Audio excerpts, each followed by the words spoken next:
Hello everyone, this is Abdullah Yahya, and I have already introduced myself, but I will introduce again as we have some new faces. So I am a cloud and data engineer here at Netsol. I am AWS certified developer associate, and I have worked on several big database migration projects. So today I'll be presenting about data engineering. I know there are many data engineers here. So how many data engineers are here and who have worked in data engineering? Right, so this will be a brief explanation with real world analogies. So why I'm presenting this, basically an HR lady asked me that, she said it might sound weird, but imagine that I am your grandmother. I was like, what? And she said, explain it to me like I am your grandmother, what do you do? So I gave her a few examples which I will give here. And also when I joined Netsol, there were certain guys who asked me, what do you do?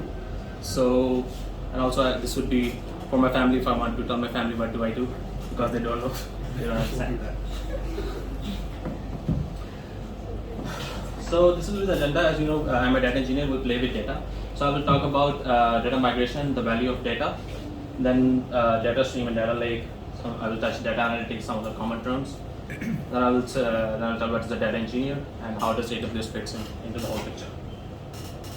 So data migration. I know data engineers understand data migration, but those who don't understand data migration, can you give me an example of when have you migrated some of your data? Anyone?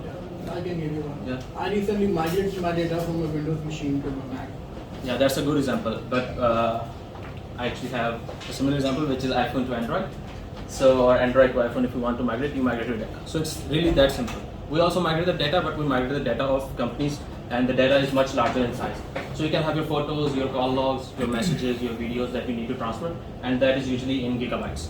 I know you can get an iPhone, a 1 terabyte iPhone, but the data is usually in gigabytes. But these companies, the data is not limited to gigabytes. It usually expands much more than that. It's in petabytes or exabytes. And 1 exabyte is actually 1 billion gigabytes. So that's the amount of data that we deal with. And it's usually not photos, videos. It's mostly the data in databases and text files and log files. Right? So that's an example of migration, data migration. Another one is migrating to a bigger house. This could be an example for application migration or data migration both. In application migration, we migrate the app and we migrate the data as well. So how does this example fit in? So let's say that single guy there is living in that house and he gets married and he starts his family and he has kids. So as his family grows, he also has more furniture and he requires the need to go to a bigger house, to move to a bigger house. So what he will do? This guy will hire architects, expert architects who will create the architecture for the new house. He will hire infrastructure engineers who will build the infrastructure if he is building from the scratch. And he will also have logistics who will move the furniture, right? So similarly, in a database migration project or an application migration project, we have architects, solution architect. Mohsin here, he was a solution architect. So we have infrastructure engineers, cloud engineers who build the cloud infrastructure, and here we build the infrastructure, there we build the cloud infrastructure. So that's one analogy there. And also we have data engineers who migrate the data from their source system to the target system, right? They also clean the data. Data engineers also clean the data. An example of cleansing the data would be, imagine that you have a garage, stored in your garage, where you have a lot of old stuff that you don't use anymore. So now you have to decide whether you have to delete that stuff or whether you want to, as we say in the field of data engineering, whether you want to archive it. So that's where data engineers fit in. They move the data, they clean the data, they transform the data. And the transforming of data, this is an example of transformation of data. So let's say your old room was 800 by 400 centimeters and the room in your new house is somehow 400 by 800 centimeters.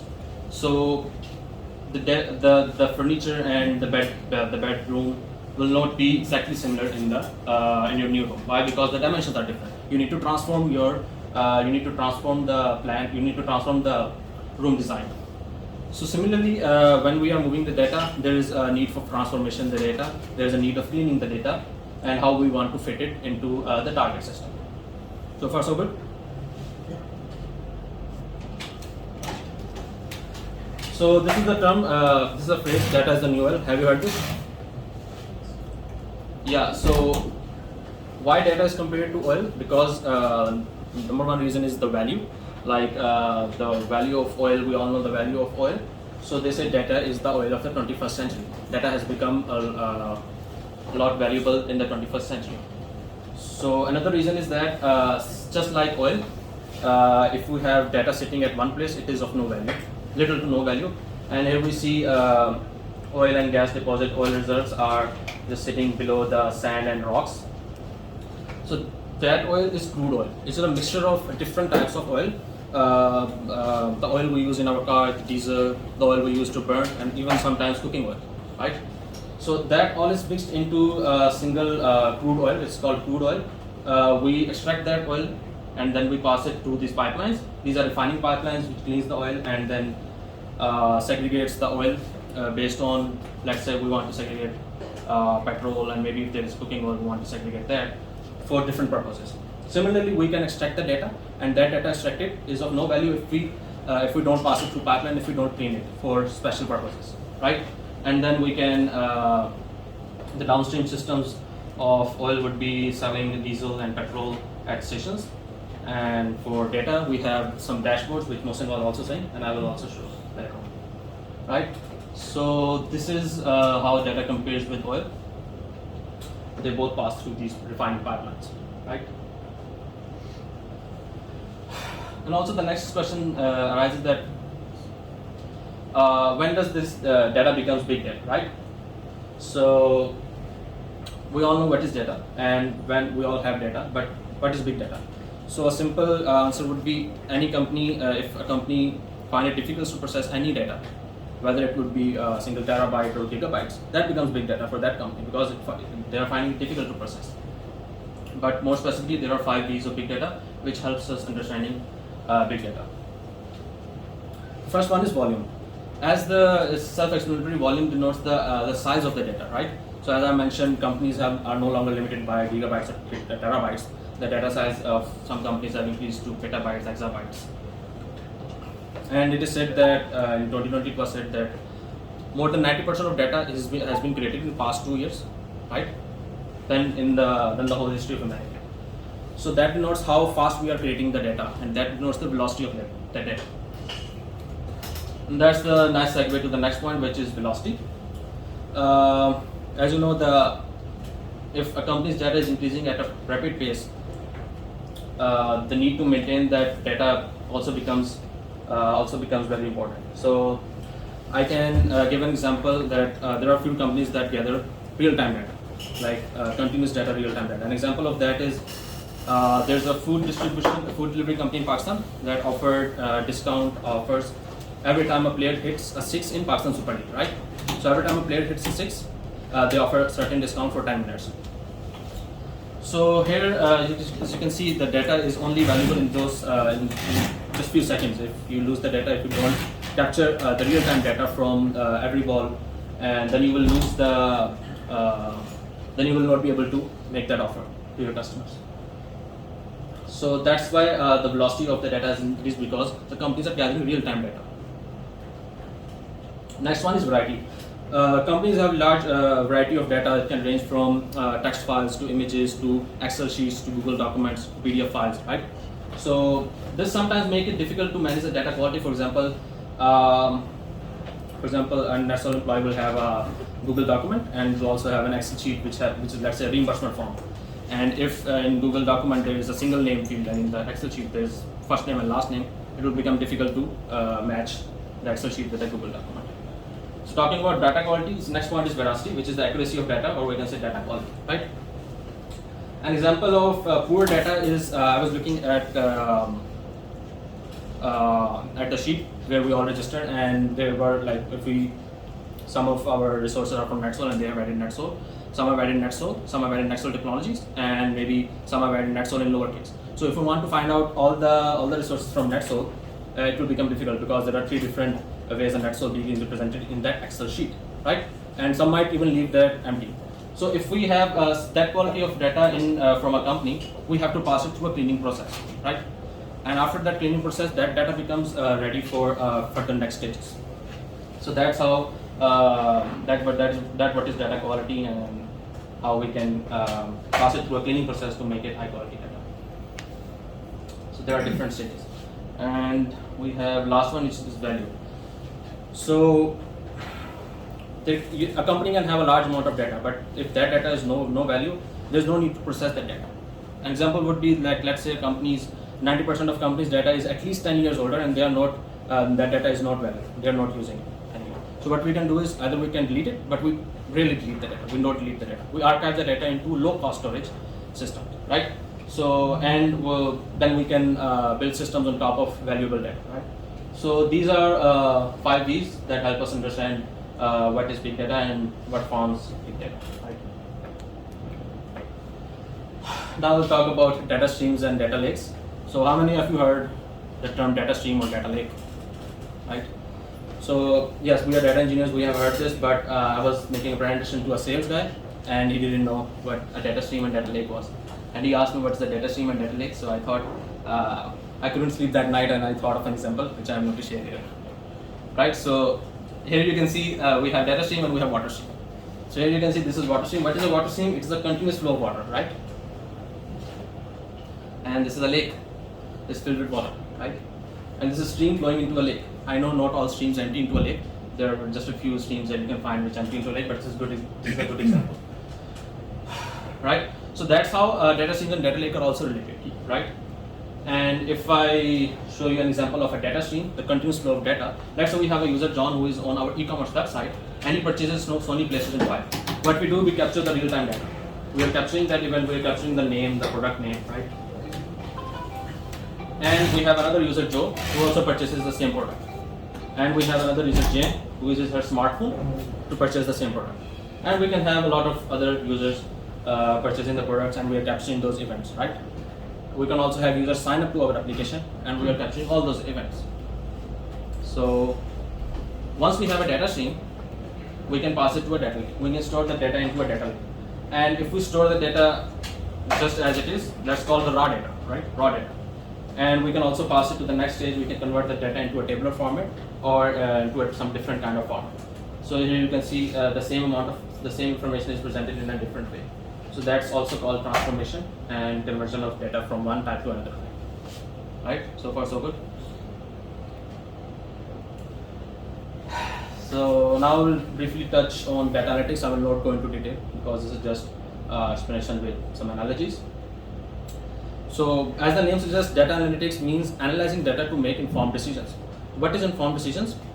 An example would be, let's say a baby touches some hot object, right? Some like hot iron, and that baby feels pain. Now that is the data that is stored in the baby's brain, and that baby will not touch iron again because he knows that I will feel pain if I touch that iron again. So that's an informed decision based on the data. That might be a single data point, but companies have huge amount of data that they can use to make such informed decisions about their business and increase their revenue. So in analytics, we build dashboards. The final product of data analytics is the dashboard which we show to C-level executives. And we saw Mohsin also showing some dashboards in QuickSight. So if you don't know QuickSight, you all know what Instagram is, and if you have an Instagram account, business account, you can open Instagram analytics and have a breakdown of your followers, how your followers have increased over the time, where your followers are located. And this is what I like the most active times of your follower. When are your followers most active during the day? So how can we use this information? We can decide when to post to get the most engagement. We can decide when to go live so that we can have most viewers. So you see how we are making informed decisions based on these analytics that we have. Similarly, we build similar kind of dashboards for our customers, and we saw Mohsin showing a dashboard in QuickSight. We can also have an example of YouTube analytics, which can show the watch time and average view duration, likes, number of likes, dislikes, subscribers, and you have also used LinkedIn, where you can see the number of people who have viewed your profile and how it compares with the last week. So that's analytics. Now we'll talk about some of the common terms that I have discussed. I will try to summarize this. So I have discussed architecture and an architect who builds the architecture of a building, and then we have a solutions architect in software engineering terms who builds the architecture of a big data solution. And infrastructure, we know what infrastructure is, but in cloud space we call that a cloud infrastructure. So our cloud engineers and DevOps engineers build that cloud infrastructure. And then we have migration. I have discussed migrating to a bigger house, or migrating your data from one phone to another. And similarly, we have migration. We can do app migration of for our customers. We can do database migration, data migration for our customers. Then we have pipeline, as we have seen. The crude oil passes through the pipelines. That's the refining process. That is the curation process. Similarly, our data passes through these pipelines through multiple stages, and then it becomes clean and for use in these dashboards that I have shown. And I have also shown you streams, and I've compared this how data streams compares with water stream, and how data lake compare with the actual lake, right? So now, what is a data engineer? What is data engineering? Usually you see this definition at the start of the slide deck, but I have put it at the end because I want to explain it simpler terms first. So putting it all together, data engineers are responsible for building data pipelines. The data pipelines are at the heart of data engineering. So they build data pipelines to bring together data from different source systems. They integrate, consolidate, and clean the data, and they structure it. Structuring means to convert the data from one structure to another. So they structure the data for use in analytics application. So the aim is to make data accessible and to help business increase revenue by informed decisions. So it's all about the revenue. So that is about data engineering and a data engineer. So any questions? I will now talk about AWS and how AWS fits into the whole picture. If you have any questions about data engineering, you can have, or I will continue. Okay. So since this is an AWS community event, we have to talk about how AWS fits in. And also a large part of my job, a data engineer job, is on AWS, right? So how does AWS fit in all of this? So prior to cloud computing and prior to AWS, companies have traditional data centers. They have these racks which have these servers. These servers are just machine having compute and storage, right? And they have a lot of wires that manage the networks. So the problem with this is that you can have a problem of over provisioning, where you can pay upfront cost to buy, let's say, 100 of servers, but you only need 10.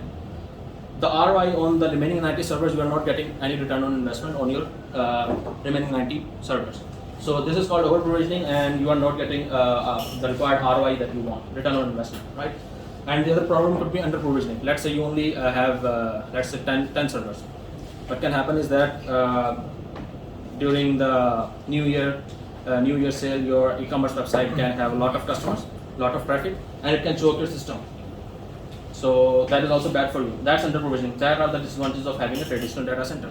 And also, not to mention, you need to have proper staffing, and those staff needs to maintain this. So how can we solve this problem? We can outsource this to AWS. So AWS has these huge data centers. AWS, Amazon, we know, is the big company. So they have built this huge data center. So basically, this is how cloud works. It's basically some machine somewhere else. So that is in the AWS data centers. So instead of purchasing all those machines yourself, you can outsource the management of data centers and those servers and racks to AWS, and you can then purchase the amount of servers that you need, and then you can also release them whenever you need. So that's the benefit here. And I will also talk about more benefits of using AWS in the next slide. So why AWS and what are the benefits of outsourcing your data center management to AWS, right? So the first one is increase agility and flexibility. What does agility means? Agility means to be quick, right? So instead of placing an order of, let's say, 100 servers, which will arrive in 1 week or 2 weeks, you can create those 100 servers on AWS in minutes, right? Not weeks. So you can quickly create these resources, which gives you better flexibility as well. That you can create different types of servers, you can different type of virtual machines, right? And since you can create machines so quickly, and you can have experiments on those machines, and based on your successful experiments, you can help your business innovate faster. Why? Because you are able to quickly perform experiments and realize which of the features that your application need, which can help your application. So it will help you innovate faster. Next up is better security. Now security is a pretty wide topic. It requires a separate presentation. But on AWS, you control who accesses your data, who accesses your resources, and you can also encrypt your data on AWS. Point number 4 is better scalability. Now this is huge. As I mentioned, the problem of over provisioning and under provisioning. With AWS, you can quickly create hundreds of virtual machines based on a single click and in minutes. you can quickly scale up. And then if you need to scale down, you can quickly scale down from, let's say, 100 machines to 10 machines. An example of this would be, as I have mentioned, based on New Year's, people buy a lot of stuff from e-commerce website, and you realize that your application is being slow, and your 10 servers are not enough to handle the load of your customer request. So you can quickly auto scale your servers from 10 to 100 in minutes, and then after the spike is over, you can then scale it back. And what this will do, this will save your cost. And also you can lower cost by you don't need to manage your servers. You don't need to pay the staff members to manage the data center. I mean, you need 100 of staff members to manage a data center. So you will save cost on that front as well.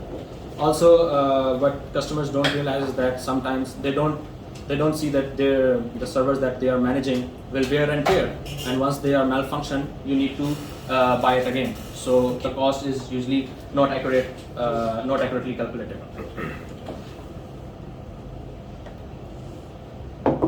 And then we have, by using AWS, we can simplify the IT process. Now this is just that you can focus more on, business executives can focus more on the business, how to increase revenue, rather than focusing on how to manage a data center and how whether their data centers are working correctly.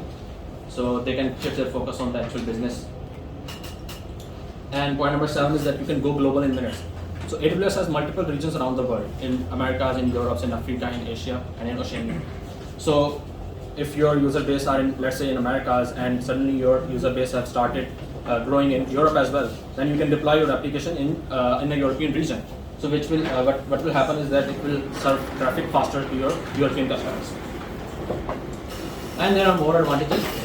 So this is the global cloud infrastructure map. I have talked about multiple regions. So here you can see a couple of regions in Americas, couple in Europe, and one in South Africa, South America, in India, in China, Japan. So it's all around the world. So no matter where your customers are, you can go global in minutes, and you can serve them. Faster.